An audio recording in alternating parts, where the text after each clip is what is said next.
लियास ये पापड़ है जे बाऊ जी ते बेचने सारा दिन मजदूरी करने मकान किराए ते मकान का किराया 6000 है कुछ 7 3 बेटियां ने 4 बेटे ने 10 कुछ साल हो गए ने बाऊ जी उम्र है 60 तो उत्ते 1-2 साल ला लो। पहले मैं कलीना का कारीगर सा बचपन का फिर मैंने शुगर हो गई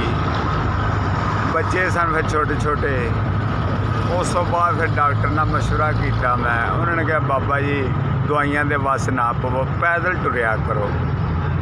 पैदल टुरन का कोई काम लभो वो फिर ए पापड़ मैं बेचने शुरू करते वो मेरी शुगर खत्म हो गई यानी कि दवाइयां दे वस नहीं पिया गया उनकी कमज़ोर हो गया वा ये बाऊ जी जो पूरा छापर विक जाए ये 100 पापड़ होंगे पूरे छापर 700-800 अगर जे सारा विक जाए तो यह गल नहीं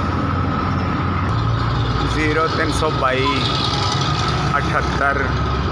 29 274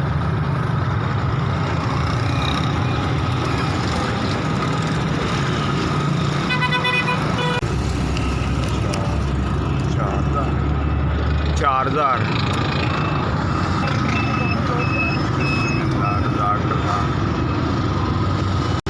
जिन्हें भी भेजे ने अल्लाह पाक उन्हें तंदुरुस्ती देवे उन्होंने खुशियाँ देवे तो सलामत रहन हर टाइम अल्लाह पाक उन्होंने इन्ना कुछ देवे कि माड़े बंदियां का ख्याल करन ते अल्लाह पाक टूना चूना देन ते एक मेरी इल्तिजा मेरी एक होर ते अल्लाह पाक उन्होंने सलामत रखन ते हसते वसते रहन SP ताड़ी बड़ी मेहरबानी SVS अल्लाह पाक जिंदगी